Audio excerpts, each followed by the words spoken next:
ज्योतिबा फुले, छत्रपती शाहू महाराज आणि परमपूज्य डॉक्टर बाबासाहेब आंबेडकर यांच्या विचारांना मी वंदन करतो। आजच्या कार्यक्रमाचे अध्यक्ष प्राध्यापक घनश्याम धाबर्डे साहेब, आजच्या कार्यक्रमाचे प्रमुख संयोजक श्रीराम बनसोड साहेब, या कार्यक्रमाला आवर्जून उपस्थित असलेल्या उषाताई बौद्ध, आगलावी मॅडम, भागवतकर साहेब आणि प्रसिद्धीची सर्वच, आता सर्वच माझ्या परिचयाच्या सर्वांची नावं घेतली तर बराच वेळ जाईल। बनसोड साहेबांनी माझा जो काही परिचय दिला त्याचं सर्व श्रेय, बऱ्यापैकी श्रेय नागपूरकरांना जातं, कारण नागपुरात मी मोठा झालो, शिकलो, नागपुरात चळवळ केली। त्या नागपूर शहराचे जे संस्कार आहेत चळवळीचे, त्या संस्कारातून मी घडलेलो आहे आणि जिथे कुठे राहिलो नोकरीसाठी तिथे तिथे सामाजिक जाणीव ठेवून कामं केली। साहेबांचे आमचे काही विषयांवर चर्चा होत असतात, काही गोष्टी अशा असतात की त्या मग मी त्यांच्या खांद्यावर बंदूक ठेवून गोळी मारत असतो। त्यांना वाटतं की साहेबांनी चांगले मुद्दे दिले, त्यांना माहीत नसते की मी त्यांच्या खांद्यावर बंदूक ठेवून गोळी मारतोय, कारण काही मला लिहिता येत नाही। मी न्यायव्यवस्थेत होतो, न्यायव्यवस्था आपल्याला एवढं पेन्शन देतं, तर काही मर्यादा पडतात, म्हणून मग न्यायव्यवस्थेचं काही लिहायचं असलं की साहेबांना मी सांगत असतो। त्यांनी छान लेख लिहिला, म्हणजे मी सांगतो तसं लिहत नाहीत ते, हे विशेष ते आपली त्यांची प्रतिभा असते, फक्त मी काही थोडे क्ल्यू दिलेले असतो, म्हणजे साहेब माझा लेख नसतो तो। नागपुरात आल्यानंतर घरी आल्यासारखं वाटतं, खूप बरं वाटतं, म्हणजे टेन्शन खूप कमी असते बोलतानी वागतानी बाहेरपेक्षा।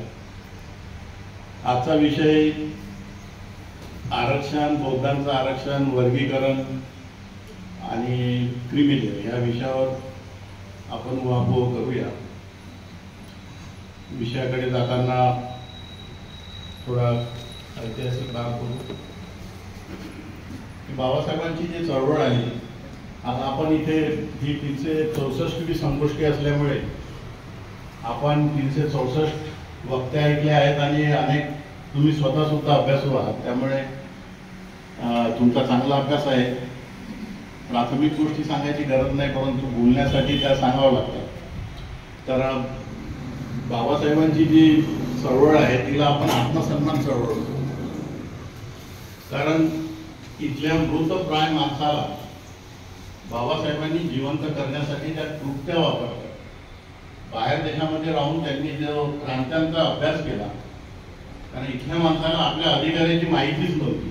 पाण्याला हात लावायचा नाही हा आमचा अधिकारच नाही, मंदिरात जाऊ देत नाही, आमचं काही आम्हाला अधिकारच नाही, त्याला अधिकाराची स्वाभिमानाची जाणीव नव्हती, अस्मितेची जाणीव नव्हती, म्हणून त्यांनी एक कृती वापरली। त्यांनी महाडचा 14 तळ्याचा सत्याग्रह केला। 14 म्हणजे 14 धारा आहे त्याला, म्हणून त्याला 14 म्हणतात।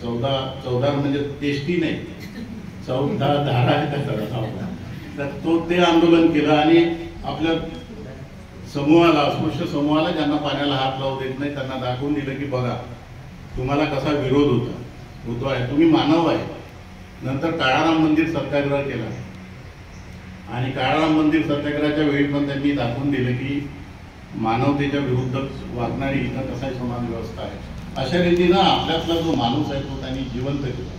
म्हणून मी नेहमी म्हणत असतो की बाबासाहेबांनी मृतप्राय मनुष्य त्याला ऑक्सिजन देऊन जिवंत केला, ही चळवळीचा ऑक्सिजन देऊन जिवंत केला। आणि मग त्यांचा हा शेवटचा टप्पा, आत्मसन्मान चळवळीचा शेवटचा टप्पा होता धर्मांतराचा। आणि आत्मसन्मान चळवळीमध्येच हे समानतेचे जे प्रिन्सिपल्स आहेत हे घटनेमध्ये लिहिण्यासाठी किंवा नमूद करण्यासाठी ही जे काही त्यांनी प्रक्रिया केली, तर त्यामागे सुद्धा एक इतिहास होता। त्यांना या देशाचा गुलामीचा इतिहास माहीत होता आणि स्वतःचे अनुभव होते।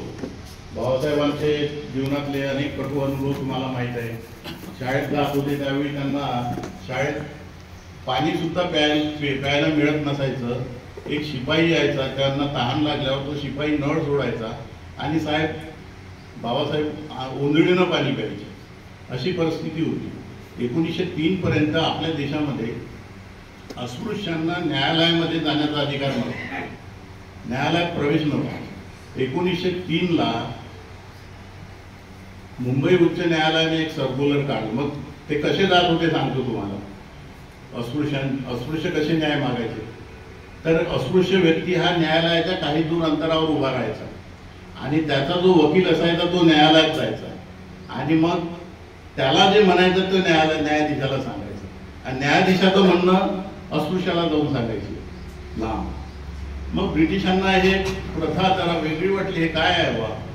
मग त्यांनी एक मुंबई उच्च न्यायालयाने 1903ला एक सर्क्युलर काढलं की अस्पृश्यांना न्यायालयामध्ये जाण्याचा अधिकार राहील, परंतु त्यांनी सवर्णांना त्रास होणार नाही याची खबरदारी घेतली. आणि मग तेव्हापासून ते जायला लागले. आता बघा बरेच दिवसपर्यंत, आता माहित नाही पण मी न्यायाधीश असेपर्यंत न्यायालयात बरेचसे लोक चप्पल कुठं काढून जातात, बाहेर काढून ठेवायचे. तर ही परिस्थिती होती. आणि देशाचा इतिहास तर गुलामीचा माहीतच आहे. बाबर जेव्हा आपल्या इथं आला तेव्हा राणा संघाचं सैन्य होतं हिंदू राजाचं आणि सैन्य युद्धाच्या नियमाप्रमाणे एक फार मजेदार हे सांगतो तुम्हाला याचे पुस्तक की 2 डोंगरावर बसायचे सैनिक, रात्रीच्या वेळेस युद्ध करत नसत. युनोचे जसे नियम आहे की नागरी वस्तीवर बॉम्ब हल्ला करायचा नाही, तसे तेव्हापासून ते काही संकेत होते की रात्रीच्या वेळी युद्ध करायचं. 2 पहाडावर 2 बसलेले सैनिक, राणा संघाचे जे हिंदू राजाचे सैनिक होते ते स्वयंपाक करायचे. अलग वेगवेगळ्या जातीचे लोक वेगवेगळा स्वयंपाक करायचे. तर त्या चुली असायच्या छोट्या छोट्या आणि बाबराचं सैन्य एका डोंगरावर. तर बाबराने आपल्या सरदाराला विचारलं कि ये आग आग क्या दिख रही हुई. तो सरदार म्हणतो, महाराज ये हिंदू राजा का सैनिक है और ये अलग अलग जाति के लोग अलग अलग खाना पकाते हैं. तो बाबरा ने विचारलं कि फिर क्या खाना भी अलग अलग खाते हैं. तो ते बोले हाँ महाराज वो खाना भी अलग अलग ही खाते हैं. तो बाबरा ने ऐसी चुटकी वाजवली, फिर तो जीत गए बोले. जो लोग एक जगह बैठ के खाना नहीं खा सकते वो बोले अपने को जीत नहीं सकते. आणि मग बाबराने जिंकलं. मोगल राज्य इथं 1200 पेक्षा जास्त वर्ष आपल्या इथं गुलामी या देशाला सहन करावं लागले. हे सगळा इतिहास बाबासाहेबांना आणि घटनाकारांना माहीत होता की इथलं जे मूळ कारण आहे जे जातीवादाचं आहे, जातीभेदाचं, विषमतेचं आहे. आणि म्हणून त्यांनी कलम 17 नुसार सगळ्यात आधी अस्पृश्यता नष्ट केली आणि समतेकडे जाण्यासाठी स्त्री पुरुष समानता आणि इक्वॅलिटी बिफोर लॉ हे कायद्यापुढे सगळे समान हे तर तरतुदी केल्या. परंतु त्यांनी कलम 16(4) ची एक तरतूद केली की इथल्या मागासवर्गीयांना, जो सामाजिकदृष्ट्या मागास आहे, जो शैक्षणिकदृष्ट्या मागास आहे आणि ज्या समाजाचं नोकऱ्यांमध्ये, सरकारी नोकऱ्यांमध्ये प्रमाण कमी आहे, इनएडुकेट रिप्रेझेंटेशन, त्याला राखीव जागेची आरक्षणाची तरतूद. ही समानतेकडे जाण्याची तरतूद होती. त्यावेळी जेव्हा बाबासाहेब आरक्षणाची मागणी करत होते आणि तोही धागा म्हणजे महात्मा ज्योतिबा फुल्यांच्या हंटर कमिशनमध्ये जेव्हा बाबासाहेब फुल्यांनी मागणी केली होती की एकाच जातीचे लोक प्रशासनामध्ये असल्यामुळे इतर जातीच्या मनामध्ये न्यूनगंड निर्माण होतो असं ब्रिटिशांना त्यांनी सांगितलं होतं. त्यानंतर छत्रपती शाहू महाराजांनी 1902ला आपल्या राज्यामध्ये 50% आरक्षण सर्वांना दिलं, तेली, माळी, कुंभी, मराठा वगैरे या लोकांना. तोच धागा पकडून बाबासाहेबांनी घटनेमध्ये तरतूद करण्यासाठी त्याची जी पूर्वबांधणी सुरू होती आरक्षणाच्या मागणीची, तर त्यावेळी चित्रमय जगत नावाचा एक पेपर निघायचा, वर्तमानपत्र. त्या संपादकानं बाबासाहेबांवर टीका केली होती की हे त्यावेळी समता संघ होता बाबासाहेबांचा, समता समाज संघ. तर हे म्हणजे यांचा समता समाज संघ आहे, त्याच्यात ते श्रीधरपंत टिळकही होती, यांचा टिळकांचा मुलगा वगैरे, आणि हे स्वतःच विषमता पसरवतात, आरक्षण मागतात. तर बाबासाहेबांनी त्याला उत्तर दिलं होतं की सुदृढ माणूस आणि आजारी माणूस, तर आजारी माणसाच्या दुरुस्तीसाठी तंदुरुस्तीसाठी त्याला पौष्टिक खाद्य द्यावं लागेल, अशा रीतीचे त्यांनी उदाहरण देऊन बाबासाहेब म्हणाले की हे आरक्षण जे आहे हे समतेसाठी आहे, ही विषमता समतेसाठी आहे. म्हणून आपल्याला त्यांनी सरकारी नोकऱ्यांमध्ये जा असे 3 वेळा उपदेश केले. सरकारी नोकऱ्यांमध्ये जा व मोक्याच्या जागा पटकवा. बाबासाहेब म्हणाले की ब्राह्मणांचं महत्त्व यासाठी आहे की ते सरकारी नोकऱ्यांमध्ये आहे. जो समाज सरकारी नोकऱ्यांमध्ये असतो त्या समाजाची उर्जिता अवस्था असते. आता आपल्या प्रायव्हेट नोकऱ्यामध्ये, कंपन्यांमध्ये आणि उद्योगांमध्ये आपली लोक आहेत, तो त्याचाच भाग आहे, म्हणजे आपल्या प्रगतीचाच तो भाग आहे. पण त्यांचं लॉजिक काय होतं यामागे की जेव्हा आपला हा समाज प्रगती करेल, नोकऱ्यांमध्ये जाईल, तेव्हा समता येईल, आणि ती समता आणण्यासाठी त्यांनी हा आपल्याला मार्ग दिलेला होता. कारण बरेचदा आपल्याही माणसांना असं वाटतं की बाबा हे आरक्षणामुळे कशी काय समता येईल,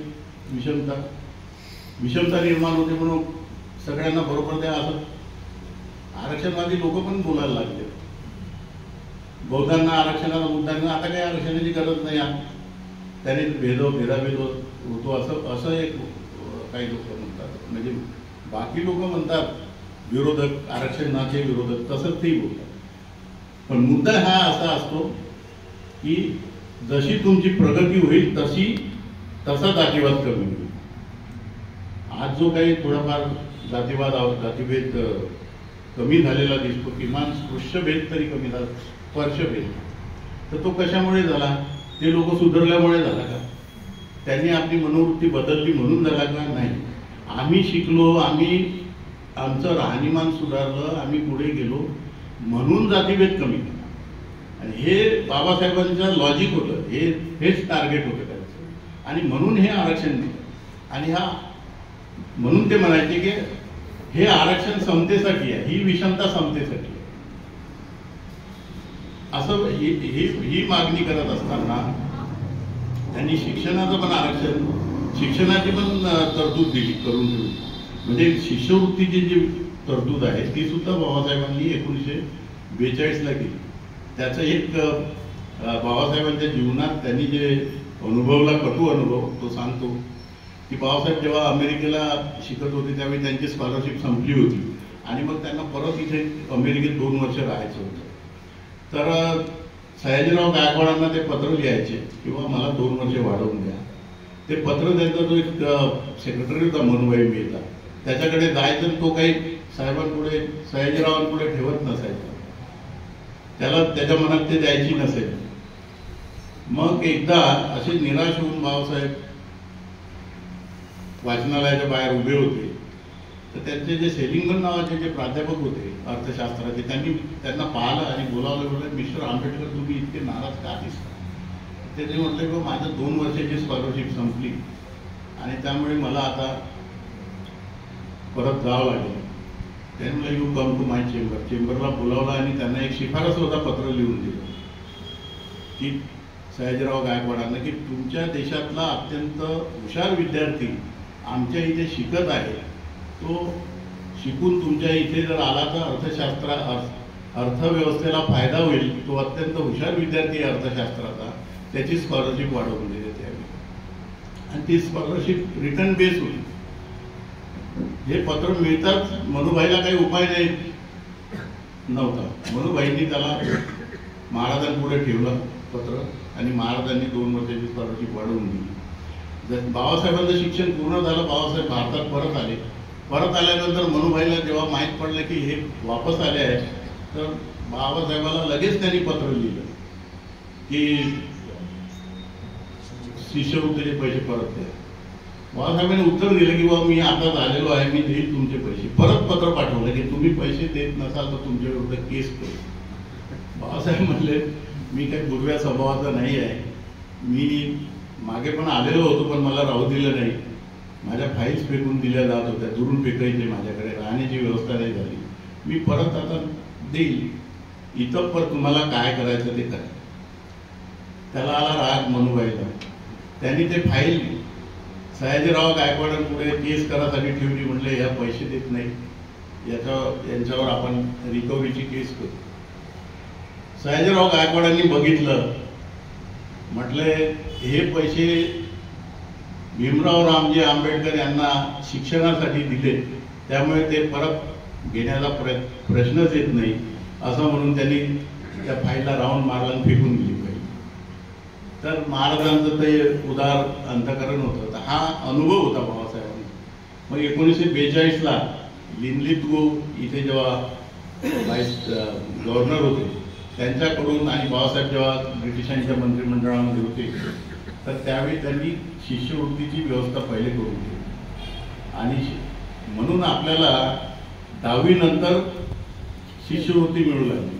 आता त्यांनी बरेचसे त्यामध्ये क्रायटेरिया लावले, पर्सेंटेज लावायचं, त्याला प्रायोरिटी कोणाला द्यायची.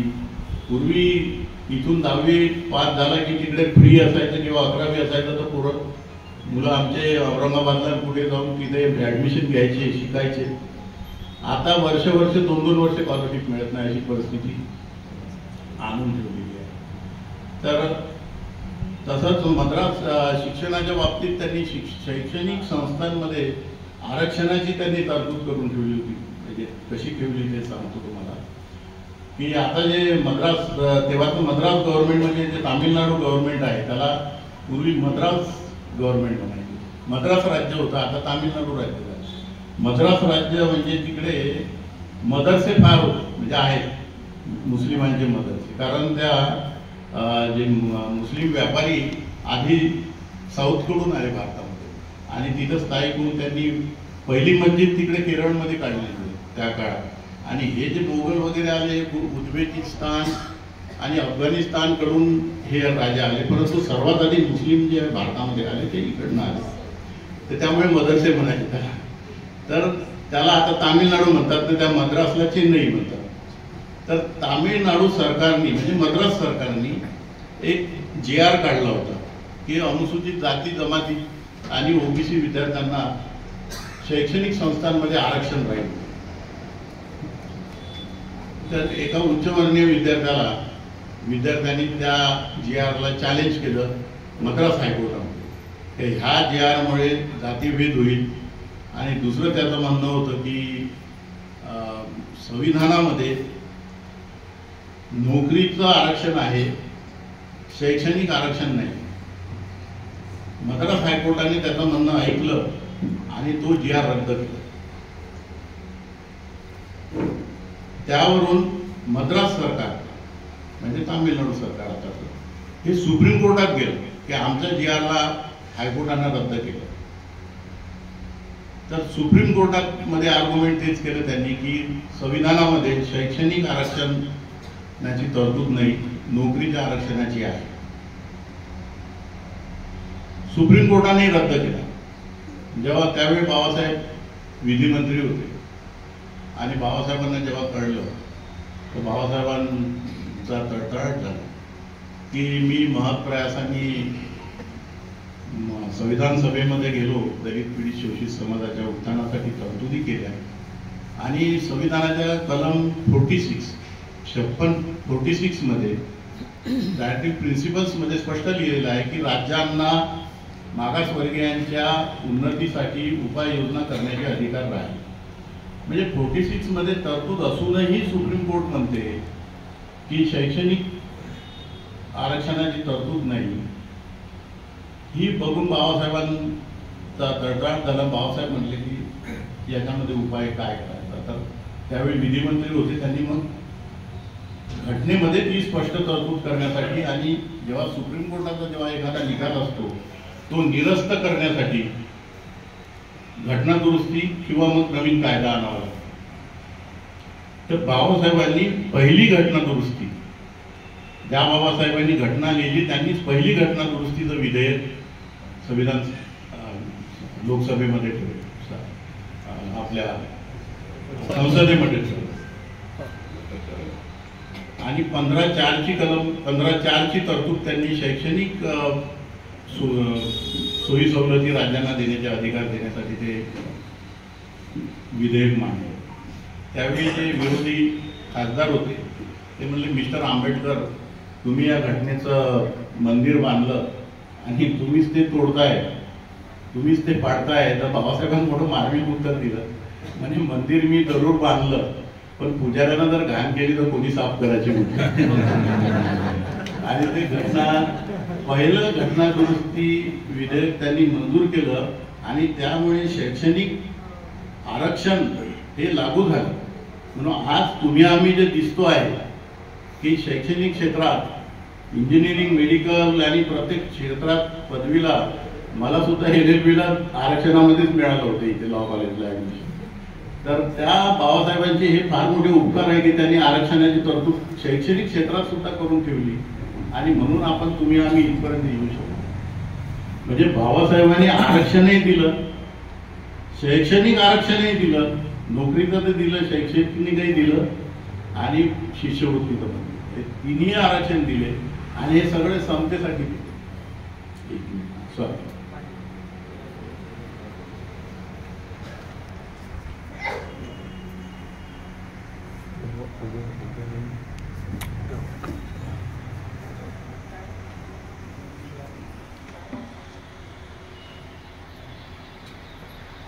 आता आपण वर्गीकरणाचा मुद्दा आधी घेऊया, नंतर बौद्धांच्या आरक्षणाकडे जाऊया. तर हेट्रोजिनियस आणि होमोजिनियस हे काय आहे हे थोडं 1 मिनिटात समजून घेऊ. होमोजिनियस म्हणजे सारखे गुण असलेला किंवा सारख्या वेदना, सारखे स्वभाव, धर्म असलेले लोक. तर हा जो अस्पृश्य समाज आहे, हा सगळा बौद्ध, मातंग, महार, चर्मकार हा जो काही आहे तो होमोजिनियस आहे असं म्हणून त्यांना शेड्यूल कास्टमध्ये घेतलं. तर त्याचा इतिहास असा आहे की 1931ला हटन नावाच्या ब्रिटिश अधिकाऱ्यांनी एक सर्वे केलेला होता की हे अस्पृश्य कोण आहे, आणि त्यामध्ये ह्या जाती अस्पृश्यांची निवड करण्यासाठी त्यांनी 9 निकष लावले होते. त्यामध्ये असे थोडक्यात निकष असे होते की अशी कोणती जात आहे की ज्यांच्याकडे ब्राह्मण पूजेला जात नाही, अशा कोणत्या जाती आहे की ज्यांचा स्पर्श ब्राह्मणांना आणि इतर वर्गाला चालत नाही, अशा कोणत्या जाती आहे की ज्यांना पाणवठ्यावर पाणी भरून दिल्या जात नाही, अशा कोणत्या जाती आहे की ज्या गोमांस खातात. हे असे 10 निकष होते. त्या निकषामध्ये ज्या जाती बसल्या त्यांना मार्जिनलाइज क्लास म्हणून त्यांनी वर्गीकृत केलं होतं J.S. हटननी 1931. तर हे जे त्यांनी निकष लावले ते होमोजिनियस ग्राउंडच्या आधारे लावले. तेच होमोजिनियस ग्राउंड होते की यांचा स्पर्श चालत नाही आणि म्हणून त्यांना अस्पृश्य मार्जिनलाइज क्लास केलं. आणि मग जेव्हा बाबासाहेबांनी गोलमेज परिषदेमध्ये आरक्षणाची मागणी केली आणि 1930 ते 32च्या दरम्यान आणि 1935ला जेव्हा भारत सरकार कायदा गव्हर्नमेंट ऑफ इंडिया ऍक्ट झाला त्यावेळी त्यांनी या वर्गाला मार्जिनलाइज कास्टला शेड्यूल कास्टचं रिझर्वेशन दिलं. त्या government of India schedule caste order 1936 या नावाचा एक आदेश काढला. त्या आदेशामध्ये हे लिस्ट जे आहे ती शेड्यूल कास्ट म्हणून त्यावेळी जोडली गेली. आणि तेव्हापासूनच मग जेव्हा कॉन्स्टिट्यूशन लागू झालं भारत, जेव्हा संविधान निर्मिती होत असताना काही खासदारांनी म्हटलं होतं की बा हे जे तुम्ही शेड्यूल कास्ट, शेड्यूल ट्राईब आणि ओबीसीची यादी करता तर ती म्हणतात तरतूद करता, तर त्याची यादी जी आहे ते तुम्ही संविधानात जोडावी. तर ओबीसीचा तर काही प्रश्न नव्हता, ते आयडेंटिफाय झालेलेच नव्हते, त्यांची यादी नव्हती. SC ST ची यादी होती. तर बाबासाहेब म्हणाले की ही यादी जर आपण संविधानामध्ये जोडली तर ते संविधान फार मोठं होईल, म्हणून आपण हे राष्ट्रपतीकडे काम सोपवू. आणि मग त्यांनी राष्ट्रपतीकडे हे काम सोपवलं. 26 जानेवारी 1950ला संविधान लागू झाल्यावर आपल्या इथे ती यादी होती, परंतु ती गव्हर्नमेंट ऑफ इंडिया ऍक्टची होती. त्यामुळे भारत सरकारचे अनुसूचित जाती जमाती म्हणून अधिकृत केलेले लोक नव्हते, तर ते ऑगस्ट 1950ला कॉन्स्टिट्यूशन शेड्यूल कास्ट ऑर्डर 1950 या नावाने ती यादी घोषित करते. Constitution schedule caste order 1950. तर ती यादी जी आहे ती JS हटननी जी यादी बनवली होती मार्जिनलाइज कास्टची, जी यादी गव्हर्नमेंट ऑफ इंडिया ॲक्टला जोडलेली होती, तीच यादी इकडे घेण्यात आली, कारण ती होमोजिनियस होती. आणि मग 50 पासून ह्या सवलती सुरू झाल्या. आणि दरम्यानच्या काळामध्ये बाबासाहेबांच्या प्रेरणेने, बाबासाहेबांच्या उपदेशाने जो वर्ग पुढे गेला, त्या वर्गाप्रती काही वर्गाला हेवा वाटू लागला आणि ते असे म्हणू लागले की आमच्या अधिकारावर यांनी हनन केलं, आमचे हक्क आम्हाला पुढे जाऊ दिलं. आणि त्यांनी मग वर्गीकरणाची मागणी केली. तिकडे साऊथमध्ये केली, आपल्या इथे केली, तिकडे पंजाब आणि हरियाणामध्ये सगळीकडे. त्यांचं दुखणं हे की यांनी आम्हाला पुढे जाऊ दिलं. आता हा जो आंबेडकरी समाज आहे, जो थोडा पुढे गेलेला दिसतो, त्यांनी मेहनत किती घेतली याचा कोणी विचार करत नाही. तुम्ही आम्ही आज इथं कार्यक्रम करतो, पण थोडं मागं पडून बघितलं, आम्हाला सवय नाही आहे आमच्या जास्त इतिहास पाहायची, पण इतके काबाड कष्ट केलेले आहे प्रत्येकानं की एका 10 बाय 10च्या रूममध्ये 10 लोक तिथं मिलिंद कॉलेजला राहतात. 5-5, 10 किलोमीटर पायी जाऊन शाळा शिकले, रिक्षा चालवून शिकले, काम करून, मजुरी करून.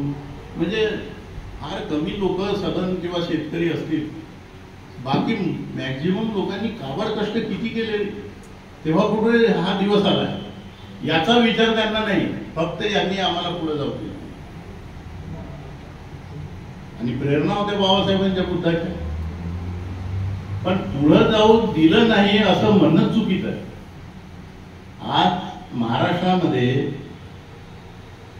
जो बौद्ध समाज आहे अनुसूचित जातीमधला, तो 8% आहे आणि नोकऱ्यामध्ये 5.40% आहे. अजूनही 3% कमी आहे. मग कोणाच्या नोकऱ्या घेतल्या की कोणाच्याच नोकऱ्या घेतल्या नाही. परंतु माझं असं एक ॲनालिसिस आहे किंवा हे बऱ्याच दिवसाचा जाती जातीमध्ये जो हेवेदावे चालतात त्यातला हा भाग आहे. आणि त्याला काही लोकांनी, ज्यांना इथं भांडणंच नेहमी अपेक्षित आहेत, काही वर्ग असे आहे की त्यांना इथं 2 जातीचे भांडणं असली की खूप असं आसुरी आनंद होतो, वा वा, त्या वर्गाने अजून तिथं पेटवून दिलं आणि यांनी आपली वेगळी मागणी दिली आणि ती पूर्णही करून दिली. पण ही बाब बाबासाहेबांच्या विचारांच्या विरुद्ध आहे, संविधानिक मूल्यांच्या, बाबासाहेबांच्या विचारांच्या मूल्यांच्या विरुद्ध आहे. बाबासाहेब काय म्हणायचे की सर्वांनी एक, म्हणजे अनुसूचित जातीचेच नाही तर अनुसूचित जाती जमाती संपूर्ण बहुजन समाज एकत्र राहावा, ही बाबासाहेबांची भूमिका होती.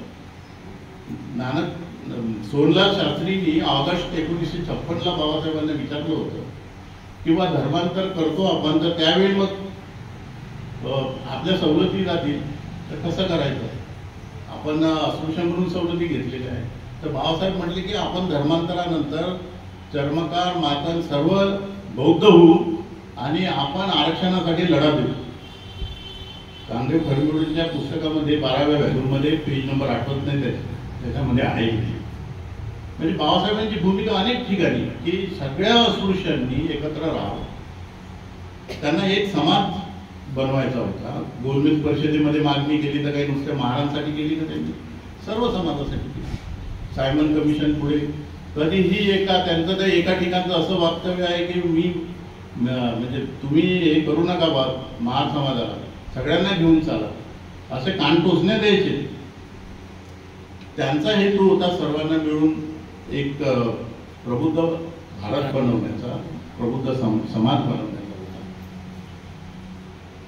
याच्यामध्ये वर्गीकरण झाल्यामुळे पहिला फटका जो बसतो तो वैचारिक बसतो, म्हणजे बाबासाहेबांच्या भूमिकेला तडाखा. हा एक महत्वाचा त्याच्यामध्ये झालेला आहे. दुसरा, जो बंधुभाव निर्माण व्हायला पाहिजे, आजपर्यंत एकमेकाच्या अन्याय अत्याचारासाठी धावून जात होते, तिथे सुद्धा म्हणजे दुबळी पडण्याची शक्यता आहे. आणि तिसरं म्हणजे आता जो ABCD अ ब ग वर्ग होता, तर अ वर्गवाल्याचं म्हणणं राहील की आम्हाला नोकऱ्या कमी आहेत, नोकऱ्यात नाही. आता शेवटचा ब नंबरवर येईल हा बौद्ध थोडासा पुढे गेला. पहिल्यांदा अ ब साठी राखीव राहील आणि शेवटी याच्यासाठी राखीव राहील. ह्या जागा भरल्यावर याचा नंबर कधी लागायचा? एका गावामध्ये सरपंचाची जर पोस्ट अनुसूचित जाती अ साठी 5 वर्षासाठी राखीव आहे, 5 वर्षानंतर ब साठी, नंतर 5 वर्षानंतर अ नंतर तर तो याला ओबीसीला एसटीला देईल, एसटीला तर ओबीसी देईल, ओबीसी नंतर अनुसूचित ब वर देईल. म्हणजे हा 25-30 वर्ष मागे होईल. म्हणजे हा सुद्धा धोका त्याच्यामध्ये. आणि दुसरं महत्वाचं म्हणजे आता 8% बौद्ध आपण धरले तर बाकीचे समाज किती आहेत?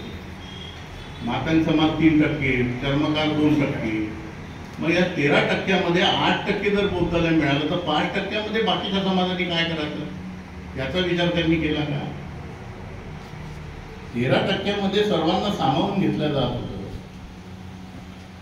तर अशा परिस्थितीमध्ये वर्गीकरणाचा हा जो निर्णय आहे हा एक तर संविधानाच्या विसंगत आहे. म्हणजे बाबासाहेबांनी त्यावेळी ते 7 जणांचं त्या जजमेंट जे झालं 1 ऑगस्ट 24ला, तर त्यावेळी 7 न्यायाधीश होते सुप्रीम कोर्टाचे. त्यामध्ये बेला त्रिवेदी नावाच्या एक जज होत्या. त्यांनी त्या वर्गीकरणाला विरोध केलेला होता. तर तो विरोध करत असताना तिने बाबासाहेबांचं संविधान सभेतलं वाक्य कोट केलेलं होतं. बाबासाहेबांनी हे अधिकार अनुसूचित जाती जमाती संबंधीचे राज्यांना न देता केंद्रालाच द्यायचे, कारण राज्याला जर दिले तर राजकारण होईल असं म्हटले. आणि या आधी ज्या 2 केसेस झालेल्या होत्या, पंजाब सरकारने एक केस टाकली होती, कर्नाटकची केस होती, तर ते सुप्रीम कोर्टाने नाकारलं होतं त्यांचं आधी. नंतर त्यांनी लार्जर बेंच तयार केला. तर ते नाकारताना तेच म्हटलं होतं की हे अधिकार हे केंद्र सरकारला आहे 341 कलमान्वये, राज्यांना अधिकार नाही, हेच म्हटलेलं होतं. परंतु जुनं जजमेंट बदलवून लार्जर बेंच करत असताना त्या न्यायाधीशांनी त्यामध्ये 6 एका बाजूनी आणि 1 एका बाजूनी त्यांनी ते वर्गीकरणाला अधिकृत केलं. आणि बेला त्रिवेदींनी एवढं छान बाबासाहेबांचं वाक्य कोट केलं. मी अनेकदा या विषयावर बोलताना त्यांचं खरोखर अभिनंदन करतो. आणि ज्यांनी कोट करायला, ज्यांनी बाबासाहेबांचे विचार चालू करायला पाहिजे होती त्यांनी केलेले. तर आणि त्या जजमेंटमध्ये क्रिमिलेअरचा काही विषयच नव्हता. तर क्रिमिलेअर लावा म्हटलं. साहेबांनी तर जास्तच लिहिलं क्रिमिलेअर बाबत. 400 पानाचं जजमेंट आहे ते माझ्याकडे आहे. तर क्रिमिलेअरची संकल्पना अशी आहे, त्यांनी म्हटलं त्या जजने की एका पिढीने जर आरक्षण घेतलं तर दुसऱ्या पिढीला देऊ. आता एका पिढीनं घेतलं म्हणजे त्याच्या वडिलांनी घेतलं, पण त्याच्या मुलाला त्यांनी प्रामाणिकपणे दिलं का हाही एक मुद्दा आहे.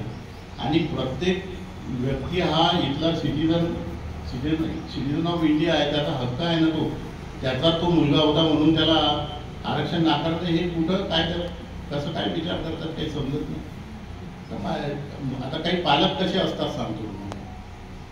एक अचल बिडवाई नावाची एक केस झाली, 4-5 केसेस झाल्या, गौरी म्हणून पण एक केस.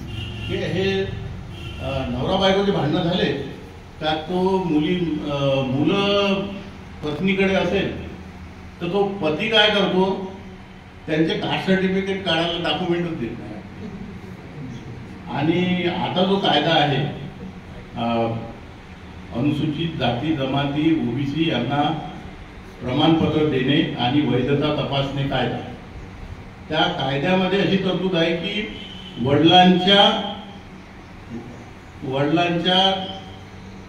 आधारे वडिलाच्या डॉक्युमेंटच्या आधारे कास्ट सर्टिफिकेट द्या, आईच्या डॉक्युमेंटच्या आधारे कास्ट सर्टिफिकेट दिलं जातं.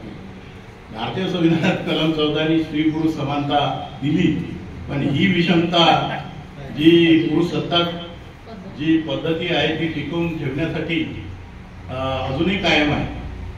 आणि आमच्या महिला कार्यकर्त्या ज्या आहेत, महिलांच्या हक्कासाठी लढणाऱ्या, त्या सुद्धा या विषयाकडे गांभीर्यानं बघत नाही. मी अनेक महिलांना सांगत असतो कार्यकर्त्यांना, त्यांच्या स्त्री पुरुष समानतेच्या कल्पना काही वेगळ्याच आहेत की नवरा स्वयंपाक करू लागला की झाली स्त्री पुरुष समानता.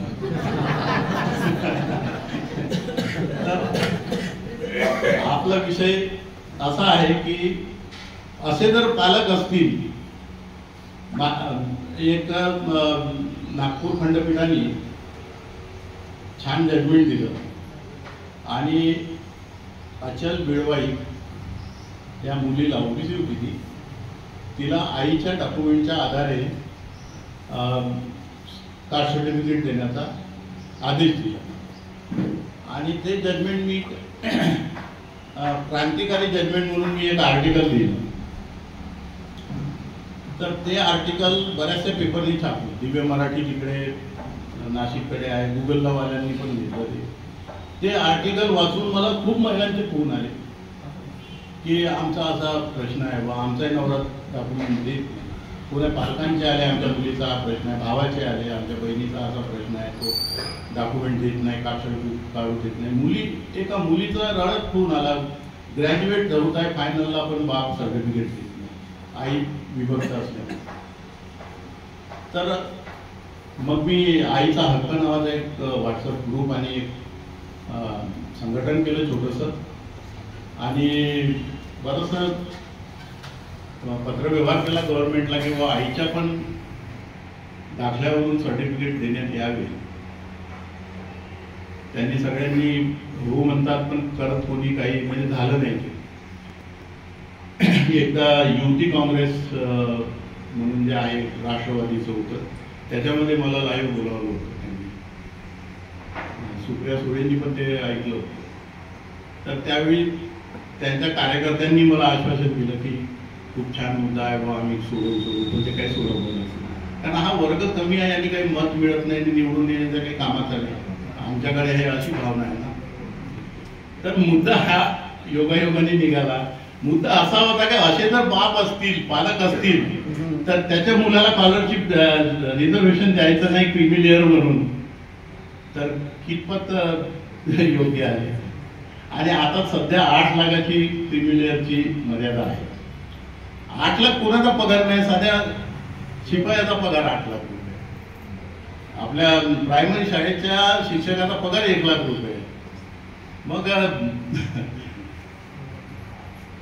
तो एक शिक्षक म्हणून लागला किंवा साधारण नोकरीवर लागला, तर त्याचा मुलगा त्याच्या पुढच्या, आता इव्होल्युशनचं जे मी बघतो की ज्यांच्याकडे काही व्यवस्था कमी आहे आर्थिकदृष्ट्या, तो नर्सिंग, ITI, काही काही कुटुंब मोठ्या पोस्टला जातात, पण शक्यतो तिथे सेटल होतात. आणि जे पुढं आले तर ते मग त्याच्या पुढच्या पोस्टला पाठवतात, ते तिकडे पाठवत नाही.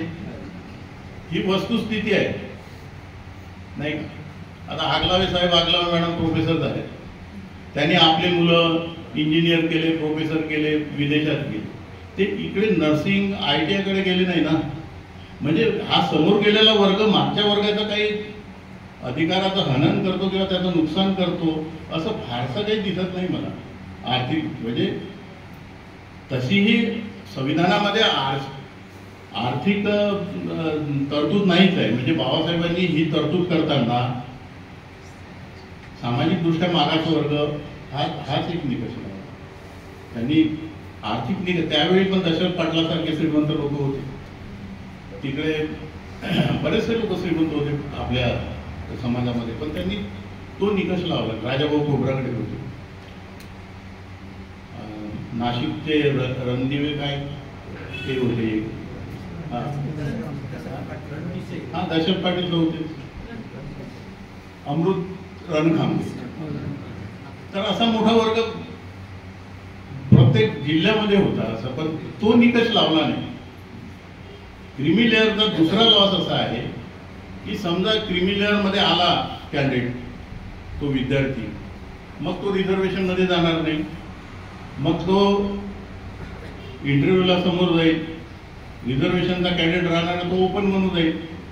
आणि इंटरव्ह्यू कमिटी किती निष्पक्ष आहे तर तुम्हाला माहीतच आहे, आपल्याला माहीतच आहे, फार निष्पक्ष निष्पृहपणे काम करतात. आणि त्या इंटरव्ह्यू कमिटी पुढे तर पूर्ण कुंडलीच असते, बायोडाटा, नाव गाव जात आपल्या तर एरियावरूनच माहीत होते. भीमनगर, समतानगर, आडनाव समजा वैद्यसारखे आडनाव कामन राहू शकतात. मला तर विचारता कुठचा पहिले, आणि वडील काय करतात, शेतकरी गावाचं नाव सांगितलं का समजते बाबा आपला नाही. इतके तज्ञ लोक आहेत ते. तर हा ओपन मध्ये जर गेला 8 लाखाच्या वरवाला तर त्याला तिकडे कुठं भटकत, त्याला सिलेक्शन आज आरक्षण असल्यामुळे एक हमी आहे. किमान महाराष्ट्रामध्ये 13 लोक जातील, नाही केंद्रामध्ये 15% जातील. आणि एक दुसरं सांगतो तुम्हाला की जिथं आरक्षण नाही त्या न्यायव्यवस्थेमध्ये जेव्हा ह्या जागा निघतात तेव्हा तिथे कास्टचा कॉलम असतो. त्या कास्ट विचारतात आणि कास्ट सर्टिफिकेटही घेतात ना, व्हॅलिडिटी घेतात. आणि कित्येक पोरं रिटर्नमध्ये चांगले मार्क्स घेऊन पास होतात आणि पर्सनलमध्ये ते फेल. मी लिहिलं या मुद्द्यावर, आमच्या रिटायर्ड जजेसचे ग्रुपमध्ये मी आहे, सगळे लोक आहेत, त्याच्यामध्ये पण टाकली. तुम्ही जर रिक्रुटमेंटच्या वेळी ओपन आहे, म्हणजे न्यायव्यवस्थेत मी 95ला रिक्रूट झालो होतो, त्यावेळी रिझर्वेशन होतं. 2000 पासून डिस्ट्रिक्ट जज आणि डिस्ट्रिक्ट जजच्या खालचे जे पोस्ट आहेत त्यांना रिझर्वेशन नाही. एम्प्लॉईमध्ये पण रिझर्वेशन नाही. पूर्वी होतं, आता नाही. पूर्वी हायकोर्ट सुप्रीम कोर्टाला नव्हतं, आताही नाही. खाली होतं पण तेही बंद केलं त्यांनी 2000 पासून. तर मी म्हणतो की तुम्ही हे का घेता, म्हणजे हेतू काही समजत नाही. तर असं जर असेल तर तिथे मग हा इकडेही लागणार नाही, तिकडेही लागणार नाही, आणि संविधानामध्ये निकष नाही. म्हणून ह्या क्रीमी लेअरचा सुद्धा आपण विरोध केला पाहिजे. आणि क्रीमी लेअर आता बघा त्याच्यामुळे दुपडी कशी होईल दुसरी. ओबीसी मध्ये क्रीमी लेअर घेणारा एक वर्ग आहे, क्रीमी लेअर मध्ये येणारा, आणि क्रीमी लेअर नसणारा वर्ग आहे. तर क्रीमी लेअर मध्ये जो वर्ग येतो त्यांना रिझर्वेशन नाही आहे. त्यामुळे ह्या चळवळीकडे, ओबीसीच्या आरक्षणाच्या चळवळीकडे हा निरुत्साही असतो किंवा त्याच्याकडे तेवढा उत्साहाने पाहत नाही, त्याला इंटरेस्ट नसतो. जो घेणार आहे तो आपण म्हणतो ओबीसी चळवळ फोफावत का नाही, रस्त्यावर का येत नाही, पण हे एक कारण मी शोधलं त्याचं. तर बराचसा जो ज्याला काही मिळणारच नाही आरक्षण, जो क्रीमी लेअरमध्ये आलेला आहे तो त्या आरक्षण घेणाऱ्याच्या प्रति उदासीन आहे. तसाच प्रकार आपल्या इथं होतो. जो घेणारा वर्ग आहे तो आरक्षण घेणाऱ्याच्या प्रति, ज्याला मिळणार नाही तो उदासीन आहे. आणि ह्या चळवळीला सुद्धा त्याचा सेटबॅक बसू शकतो आपल्या. तर हे सगळं बाबासाहेबांच्या विचारांच्या विरुद्ध आहे, संविधानाच्या विरुद्ध आहे. हा आपण सर्वांनी गंभीरपणे विचार केला पाहिजे. तर स्वामी आहे.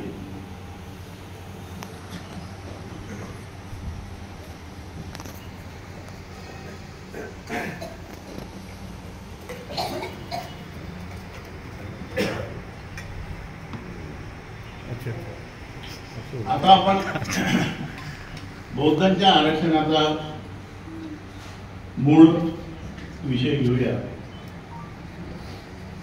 की मी म्हटलं आत्मसन्मान चळवळ बाबासाहेबांची. धर्मांतर हे आत्मसन्मान चळवळीचाच एक भाग होता. आणि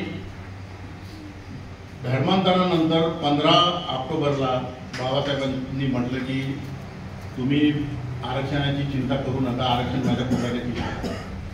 ज्यावेळी धर्मांतर केलं त्यावेळी हिंदू आणि शिखांना अनुसूचित जातीचं आरक्षण मिळत होतं, बौद्धांना आरक्षण मिळत नव्हतं. हिंदू धर्माचे जे लोक आहेत, ज्या जाती आहेत, त्यांनाच आरक्षण मिळत होतं. त्याचंही 1-2 मिनिट त्याचंही कारण सांगतो की पूर्वी मुस्लिमांना, ब्रिटिश काळापासून मुस्लिमांना आणि ख्रिश्चनांना आरक्षण मिळत होतं. संविधान सभेमध्ये एक अल्पसंख्याक समिती होती, त्या समितीमध्ये असं ठरलं, बाबासाहेबांनी सांगितलं की आमची जी परिस्थिती आहे ही यांच्यापेक्षा बिकट आहे, आम्हाला आरक्षणाची अधिक गरज आहे. तर त्या अल्पसंख्याक परिषदेमध्ये, समितीमध्ये वल्लभभाई पटेल होते. त्यांनी दिलजमाई करून यांना समजून सांगितलं तर ख्रिश्चन आणि मुस्लिमांनी आरक्षण घेण्याचं नाकारलं. संविधान कॉन्स्टिट्यूशन डिबेट्सच्या व्हॅल्यूमध्ये ही चर्चा आहे. तर ते ख्रिश्चन बांधव काही म्हणतात ना, आम्हाला आरक्षण दिलं नाही किंवा मिळत नाही, तर त्या डिबेटमध्ये हे आहे. त्यांनी स्वतः सांगितलं की आता आम्ही मेन स्ट्रीममध्ये राहतो आणि मुस्लिमांनी पण सांगितलं आणि त्यामुळे मग त्यांचं आरक्षण त्यांना दूर ठेवण्यासाठी हे विशेष अशी तरतूद करावं लागेल. हे अनुसूचित जातीचं आरक्षण देताना सुरुवातीला फक्त हिंदूंना मिळेल ही तरतूद करण्याचं कारण काय होतं? ही तरतूद घटनेत नव्हती, हे घटनेमध्ये नाही आहे ती तरतूद. ती तरतूद कॉन्स्टिट्यूशन शेड्यूल कास्ट ऑर्डर 1950 नंतर राष्ट्रपतींनी तो काढला, त्याच्यामध्ये केली. पण त्यावेळी बाबासाहेब विधिमंत्री होते. बाबासाहेबांची सही वगैरे काही नाही, त्याच्यावर राष्ट्रपतीचीच आहे. पण बाबासाहेब, त्यामुळे आपण समजू शकतो की 50 पासून बाबासाहेब 56 पर्यंत होते, त्यांनी ऑब्जेक्शन घेतलं नाही, म्हणजे ते होते त्यामध्ये. तर त्यांचं टाळण्यासाठी मग स्पेसिफिक त्यांना हिंदू करावं लागेल. समजलं ना मी काय म्हटलं? की त्यांनी नाही म्हटलं, मग त्यांना टाळण्यासाठी तो स्पेसिफिक शब्द टाकला. आणि मग काही शीख जमाती होत्या, त्यांची मागणी होती, मग शीख शब्द टाकला 56. म्हणजे हिंदू आणि शिखांना अनुसूचित जातीच्या सवलती मिळत होत्या. हे क्वालिफिकेशन होतं धर्माचं. बाबासाहेबांनी 1956 धर्मांतर केल्यानंतर बौद्धांना आरक्षण नव्हतं, पण बाबासाहेबांना खात्री होती की हे मिळून जाईल. कारण त्यांचं जे पूर्वीचे जे भाषणं आहे की आपण धर्मांतरानंतर सवलती घेऊ, त्यांनी व्हॅल्यूम 20 जो रायटिंग अँड स्पीचेसचा खंड 20 पेज 200ला एक भाषण येतात, भाषण किंवा निबंध लेख आहे तो. त्यामध्ये ते म्हणतात की धर्मांतरानंतर आरक्षण मिळेल, धर्मांतरासाठी आरक्षणासाठी हिंदू राहणं गरजेचं नाहीये. आणि त्यांनी त्यामध्ये आदिधर्मी, म्हणजे पंजाबचे जे आदिधर्मी आहे त्यांचं आणि रामदासीचं उदाहरण दिलं की आदिधर्मी जे आहे ते पूर्वी चर्मकार होते. त्यांनी आदिधर्म नावाचा एक धर्म स्वीकारला आणि ब्रिटिशांना सांगितलं की आमची जनगणना आता आदिधर्म नावाने करा. ब्रिटिशांनी ते ऐकलं. तसंच रामदासी किंवा कबीरपंथी हे जे आहे हे काही जाती नाही आहे, तर हे पंथ आहेत, त्यांनाही आरक्षण मिळतं. तर त्यांना खात्री होती. आणि अनुसूचित जातीची जी व्याख्या आहे कलम 366 पोट कलम 24 मध्ये, त्यामध्ये कोणाला आरक्षण मिळतं? एखाद्या जातीला किंवा वर्गाला आरक्षण मिळतं. तर या अर्थानं त्यांना आत्मविश्वास होता की हा जो धर्मांतरित बौद्ध आहे, हा वर्ग आहे, याला आरक्षण आपण देऊ असं त्यांना वाटत असावं. त्यांनी पीपल्स एज्युकेशन सोसायटीच्या बायलॉजमध्ये 1945ला ते बायलॉज आहे, त्याच्यामध्ये Buddhist converted from schedule caste असा वर्ड आहे. त्यांना त्यांच्या संस्थेमध्ये आरक्षण राहील अशी तरतूद केली. म्हणजे Buddhist converted from schedule caste हा एक वर्ग असू शकतो, हे त्याच्यामधून आपल्याला कंट्रोल होतं. मग आपल्या इथल्या चळवळीने, म्हणजे रिपब्लिकन पार्टीच्या 57च्या पहिल्या अधिवेशनामध्ये बौद्धांना अनुसूचित जातीचं आरक्षण द्यावं म्हणून मागणी झाली. नंतर आंदोलनं झाली आणि त्या आंदोलनामुळे 1960ला महाराष्ट्र सरकारने बौद्धांना बौद्ध म्हणून आरक्षण मिळालं. त्यांनी एक जातीचा नमुना केला की अमुक व्यक्ती ही पूर्वी महार होती, आता कन्व्हर्टेड बुद्धिस्ट आहे, किंवा 37 नंबर टाका, he was 37 now he is converted Buddhist, त्याला आरक्षण मिळालं. महाराष्ट्रापुरता हा विषय संपलेला होता, सुटला होता. त्याला चॅलेंज केलं होतं, कारण 341 कलमाप्रमाणे केंद्र सरकारलाच अधिकार असतात. परंतु महाराष्ट्र सरकारने जी हिंमत केली, कारण केंद्र हे फेवरेबल नव्हतं. नेहरूंकडे जेव्हा शिष्टमंडळ गेलं यांचं खासदारांचं RPIच्या रिपब्लिकन पार्टीच्या, तर त्यावेळी नेहरूंना त्यांनी विनंती केली, बाबा तुम्ही केंद्रामध्ये आरक्षण द्या अनुसूचित बौद्धांना. तर नेहरूंनी विचारलं म्हणे की और कितने लोग बुद्धिस्ट होने वाले हैं. तर एका खासदारांनी म्हटलं म्हणजे की आसमान में जब बादल आते तो कितना पाणी बरसेगा कोई बता सकता नहीं. हे वाक्य ऐकून नेहरूला आला राग, नेहरून ते कागद फाडून टाकले. म्हणजे अशी परिस्थिती होती. म्हणून यशवंतराव चव्हाण आणि दादासाहेब गायकवाड ह्या मंडळींनी मिळून महाराष्ट्रापुरतं आरक्षण मिळवून घेतलं. त्याला चॅलेंज केलं होतं एका गोपाळकृष्ण चव्हाण नावाच्या पोलीस इन्स्पेक्टरने की राज्यांना अधिकार नाही, तर त्याचं काहीतरी प्रमोशन मागे पडत होतं. तर मुंबई उच्च न्यायालयाच्या 3 जजेसचा बेंच होता, लेंटिन नावाचे चीफ जस्टिस होते. त्यांनी राज्यांनी दिलेलं आरक्षण, महाराष्ट्र राज्यांनी बौद्धांना दिलेलं आरक्षण बरोबर आहे म्हटलं, कारण त्यांच्यावरचा अस्पृश्याचा जो डाग आहे तो अजूनही निघालेला नाही, अशी वर्डिंग आहे. आता त्याला शिक्कामोर्तब झालं मुंबई उच्च न्यायालयानं दिल्यानंतर. त्याला राज्याला अधिकार होते की नाही हा विषयच राहिला नाही. मग मुंबई उच्च न्यायालयाने त्याला कन्फर्म केलं. पण केंद्र सरकारमध्ये मात्र बौद्धांना अनुसूचित जातीचं आरक्षण नव्हतं. मग अनेक आंदोलनं झाले.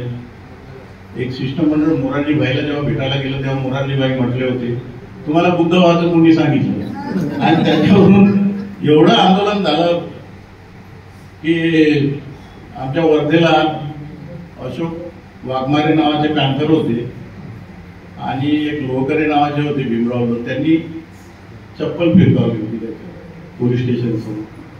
म्हणजे रागच तेवढा होता.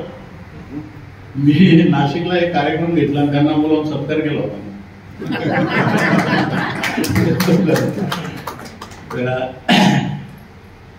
म्हणजे अशी उदासीनता. मग 90ला VP सिंगांनी, VP सिंगचं सरकार असताना बौद्धांना आरक्षण दिलं. रामविलास पासवान त्यावेळी समाज कल्याण मंत्री होते आणि विधेयक सादर केल्यानंतर P. शिवशंकर नावाचे काँग्रेसचे विरोधी पक्ष नेता होते, कारण त्यावेळी काँग्रेस हे विरोधी पक्षामध्ये होते आणि जनता दलाला म्हणजे VP सिंगच्या सरकारला BJPचा सपोर्ट.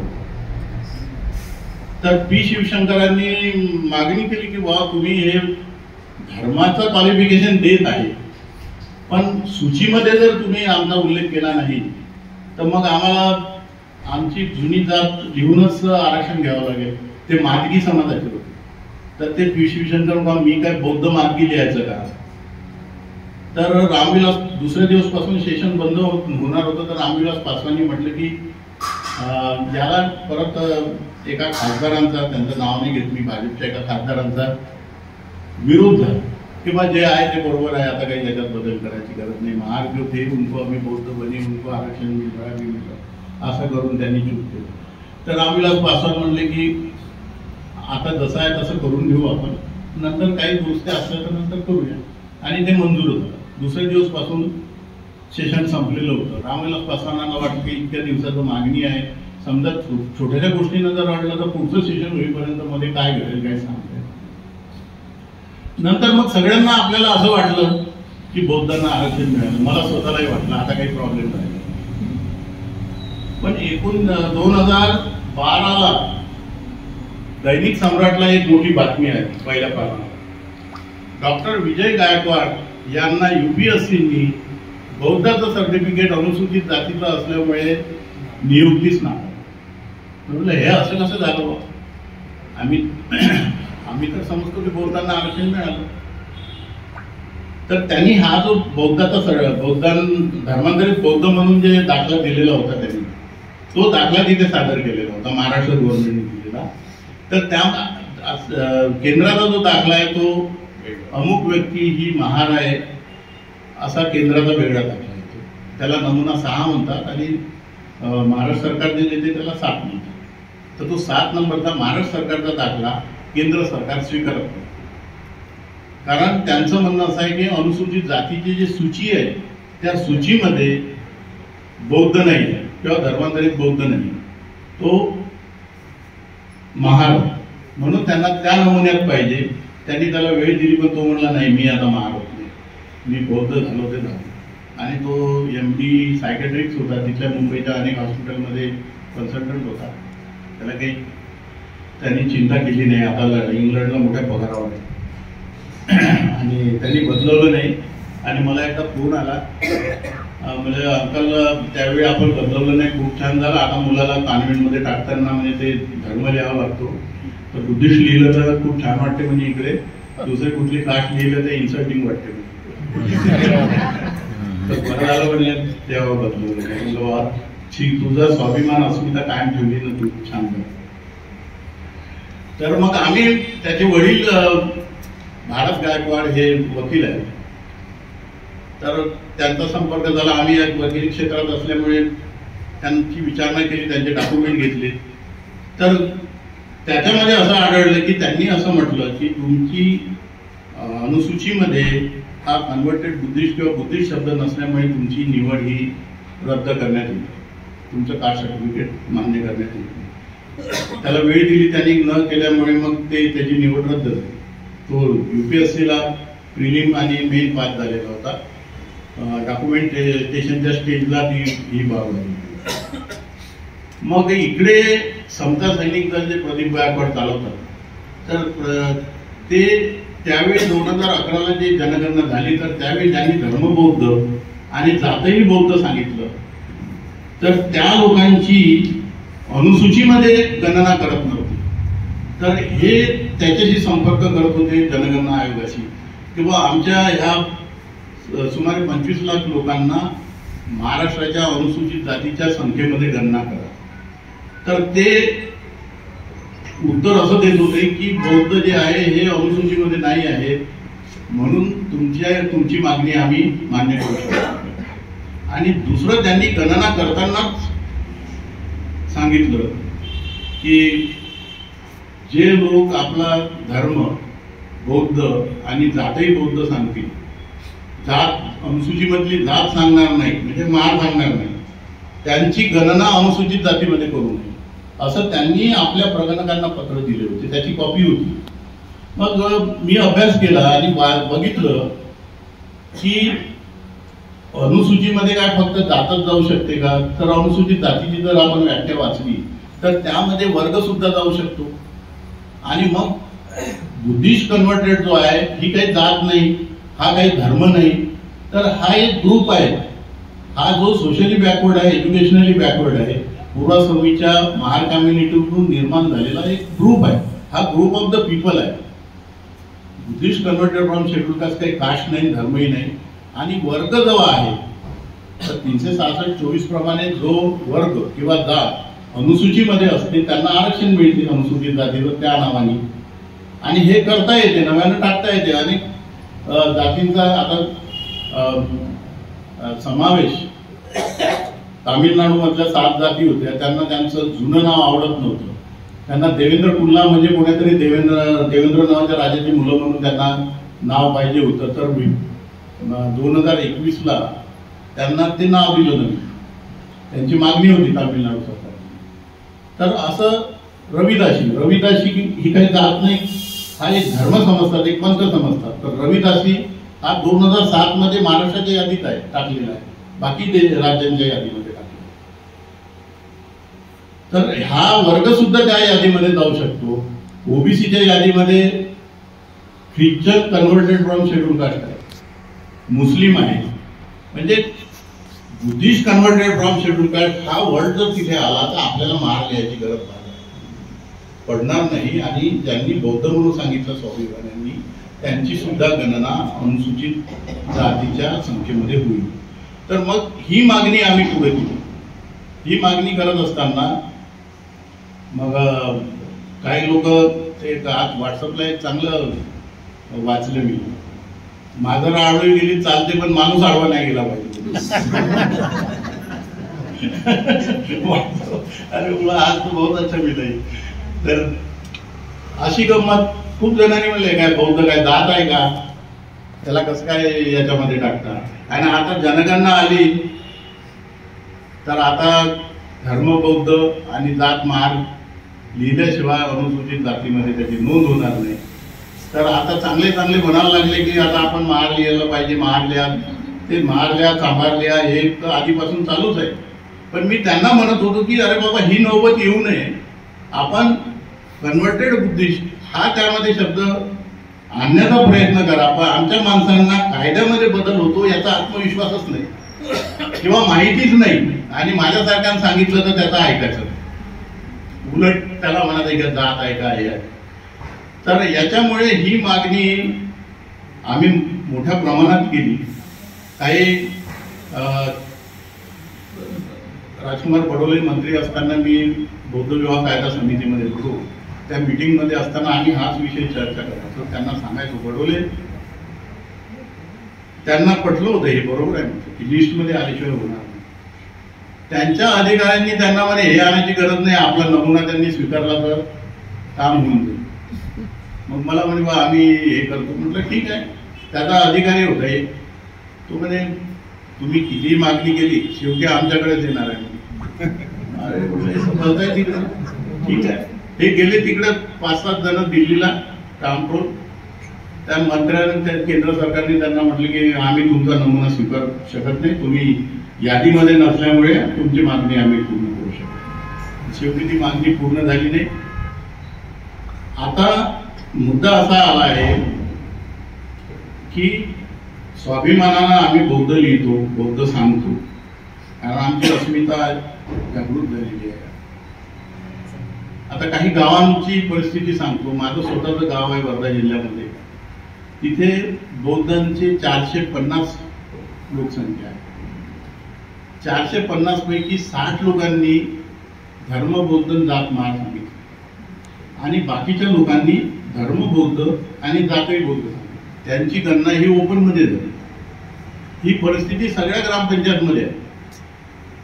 तिथे पुरेशी लोकसंख्या अनुसूचित जातीची नसल्याने ज्या रमाई घरकुल योजना आणि दलित वस्ती सुधार योजना ह्या 60 लोकांची संख्या गृहीत धरून घेतली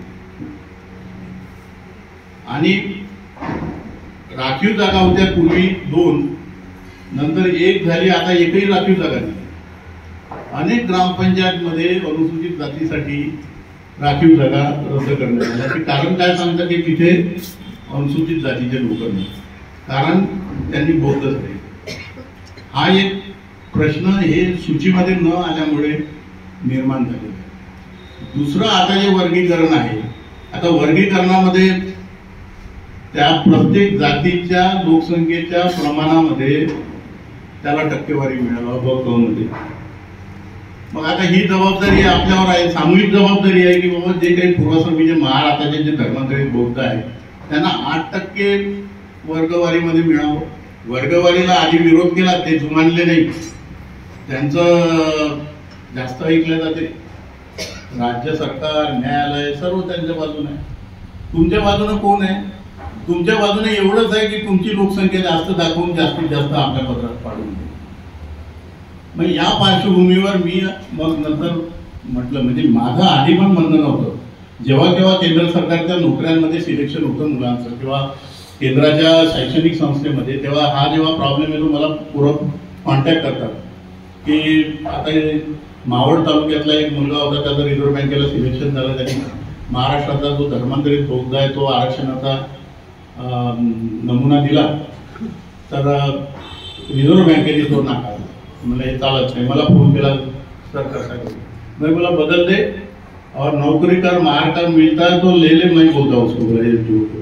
मावळला गेला, तो द्यायला तयार नाही. त्याला म्हटलं अरे पहिलंच तू चुकीचं दिलं, त्याला थोडं पिंच केलं, एका मुलाचा गरीब मुलाच्या नोकरीचा प्रश्न आहे, दिलं त्यांनी.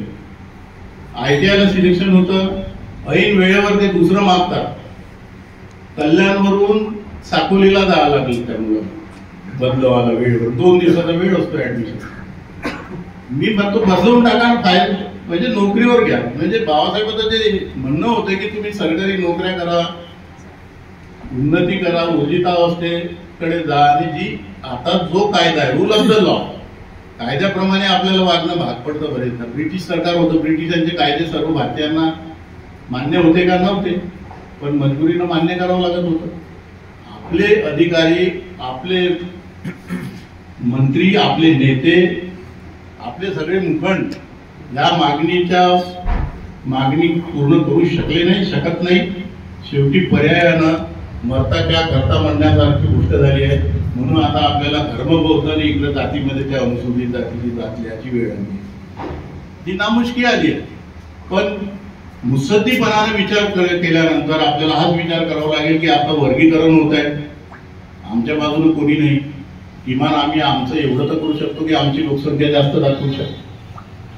हा सर्व विचार सर्वांनी करायचा आहे. मी म्हणतो असंच तुम्ही करा असं नाही म्हणत मी, पण हे माझं मत आहे. मी ह्या मताच्या फार विरोधात होतो. मी जवळजवळ 12 वर्ष या विषयावर संघर्ष केला. आमचा काही ग्रुप आहे, पुण्याचे काही लोक आहेत, प्रमुख गायकवाड आणि त्याची संघटना, बरीच आम्ही सभा घेतले, मंत्रालयात पुस्तकं लिहिली. 4थी आवृत्ती निघाली माझी धर्मांतरित बौद्धांच्या आरक्षणाचा प्रश्न. त्याच्यामध्ये पार्लमेंटची त्यावेळीची पूर्ण डिबेट दिली आहे. एक इंटरेस्ट म्हणून वाचा तुम्ही कधी, प्रदीप गायकवाडकडे आहे समजा प्रमोशन. तर ही अशी वेळ आमच्यावर आलेली आहे. तर आपण या गोष्टीचा अजूनही म्हणजे एप्रिलला होईल सुरू, ते एप्रिलपर्यंत जर आपण सूचीमध्ये आणू शकत असू तर तोही प्रयत्न करायला पाहिजे. म्हणजे आपल्याला एक पाऊल मागे जाण्याचा वेळ येणार नाही. तर मुद्दा हा असा आहे की सूचित नसल्यामुळे आपल्याला ते मिळत नाही. तर ह्या विद्यार्थ्यांना सुद्धा मी सांगायचो की बाबा वेळ आली तर तुम्ही करून घ्या. म्हणजे माझी अशी काही खूप कठोर भूमिका नव्हती की तुम्ही करूच नका म्हणून. व्यावहारिकता जे आपण पाहिलं समाज जीवन त्याच्यानुसार आपण मत. तर आता मी जेव्हा लिहिलं एका लेखामध्ये, तेव्हा एक नाशिकला एक अधिकारी भेटला आपला, म्हणजे बाबा अभिनंदन. म्हणलं कशाचं अभिनंदन? म्हणजे तुम्ही आपली भूमिका बदलवली, आता धर्म बौद्ध जात मारल्या म्हणाला, तुमची परवानगी आहे. तुम्हा लोकांना 12 वर्ष झाले सांगतो की तुम्ही सूचीमध्ये आणण्यासाठी प्रयत्न करा. माझं कोणी ऐकत नाही, मंत्री ऐकत नाहीत, आमदार ऐकत नाहीत, आणि मी माझी भूमिका बदलवली. मी तुमच्यामुळे बदलावं लागली. मरता क्या नाही करता बोला. तर हा विषय तुम्हाला समजला असेल. एक खाजगीकरणाचा विषय आहे. त्या खाजगीकरणामुळे आपल्या नोकऱ्या गेल्या, लाखो नोकऱ्या, म्हणजे जेवढ्या काही सरकारी कंपन्या होत्या सगळ्या त्यांनी खाजगी करून टाकल्या आणि नोकऱ्या आपल्या आपली जेव्हा आपली प्रगती होते तेव्हा हे असे आपल्यावर संकट आणतात, अडथळे निर्माण करतात. तुम्ही पुढे जाऊ नये. वर्गीकरण असो, क्रिमिलेअर असो, हे त्याचाच भाग. एक शेवटी महार सैनिकांना पेन्शनीत काढल्याचं उदाहरण सांगून मी माझे 2 शब्द समजू. ब्रिटिश जेव्हा इथं आले त्यावेळी ब्रिटिशांना सैन्यामध्ये महार लोक ब्रिटिशांच्या सैन्यामध्ये गेले फार मोठ्या प्रमाणामध्ये, कारण त्यांना बाकीचे लोक मिळत नव्हते. त्यांना भीमा कोरेगाव करून दिलं. 1 जानेवारी 1818ला पेशव्यांचा पराभव करून ब्रिटिशांनी इथं सत्ता स्थापन केली. पण 1895ला ब्रिटिशांनी एक GR काढला की महारांना, अस्पृश्यांना पेन्शनमध्ये काढायचं. त्याचं कारण असं होतं की ब्रिटिशांचा एक नियम होता की जे त्यांच्या सैन्यामध्ये असायचे त्यांना इंग्रजी शिक्षण हे कंपल्सरी केलं होतं आणि पगार मिळायचा. त्यामुळे यांचा राहणीमानाचा दर्जा वाढला, कपडे चांगले, घरदार चांगले झाले आणि प्रमोशन व्हायचं. प्रमोशन झाल्यामुळे जो सवर्ण असायचा त्याला प्रमोशन झालेल्या अस्पृश्याला शालूट मारावं लागायचं. हे मग त्यांना आपल्या त्यांनी ब्रिटिशांचे कानं भरले. म्हणले हे लोक जर पुढे गेले तर तुम्हाला इथं सत्ता करता येणार नाही, राबवता येणार नाही यांना. त्यांनी ऐकलं आणि त्यांनी एक आदेश काढला 1895 म्हणजे बाबासाहेबांचा जन्म होऊन 2-4 वर्ष झाले. तर बाबासाहेबांचे वडील आजोबा हे पत्रव्यवहार करायचे, गोपालबाबा वलनकर आणि ती त्यावेळीची मंडळी इंग्रजांसोबत राणीसोबत, की आम्ही तुम्हाला इथं भीमा कोरेगाव करून दिलं, आम्ही तुमच्या प्रत्येक युद्धामध्ये भाग घेतला आणि तुम्ही आम्हाला नोकरीतून काढून टाकलं. तर ते काही उत्तर देतच नव्हते. शेवटी निसर्गाचा किमया अशी झाली की पहिलं महायुद्ध झालं आणि त्यांना सैन्याची गरज भासली. त्यांनी मिलिटरीमधून महाराजांना सैन्यात घेतलं. युद्ध थांबलं. ते 1914 ते 19 अशी या दरम्यान राहिलं. 18 आणि मग युद्ध संपल्याबरोबर परत काढून टाकलं. परत यांनी लिखापडी केली. मग आम्ही तुम्हाला युद्ध जिंकून दिलं, आम्हाला घ्या. ते काय ऐकायला काय. परत दुसरं महायुद्ध झालं 1940 39 ते 45. मग तोपर्यंत बाबासाहेबांचा उदय झालेला होता आणि बाबासाहेबांनी मग त्यावेळी ब्रिटिशांना खणकावून सांगितलं की आता आमचे लोक काढायचे नाही. आणि मग त्यांनी 1941ला महार बटालियन काढलं आणि पहिलं बेळगावला काढलं आणि आता महार बटालियन चांगलं शौर्य गाजवत आहे. हे उदाहरण सांगण्याचं कारण हे की जेव्हा जेव्हा आमची प्रगती होते तेव्हा तेव्हा हे असे अडथळे आणतात. त्यावेळी ब्रिटिश जरी होते पण सत्ता त्यांच्या हातात होती, म्हणजे त्यांना कान भरणे. तर ह्या अडथळ्यावर आपल्याला या अडथळ्याच्या शर्यतीला पार करायचं आहे. प्रत्येकाला आपल्या आपल्या प्रज्ञेनी बाबासाहेबांच्या या चळवळीला पुढे न्यायचं आहे. बाबासाहेबांचं अहिल्यानगरचं एक वाक्य आहे की या देशात कोणत्याही जातीने, धर्माने, पंथाने आमच्यावर वर्चस्व गाजवता कामा नये. गुलामीला आम्ही ठोकरीनं उडवलं पाहिजे. मित्रांनो, तुम्ही मला बोलावलं, माझे 2 शब्द ऐकून घेतले. मी सर्वांचा आभारी आहे.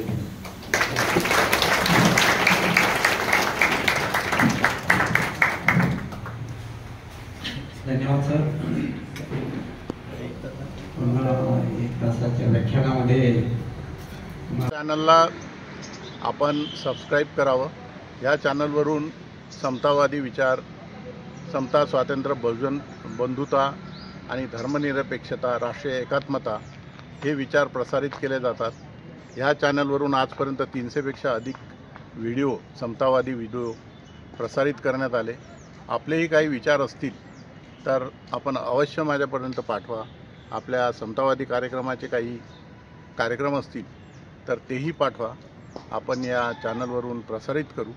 खाली घंट्याची एक चिन्ह दिलेलं आहे, बेल बटन, ते टिक करा आणि सबस्क्राईब करा आणि शेअर पण करा.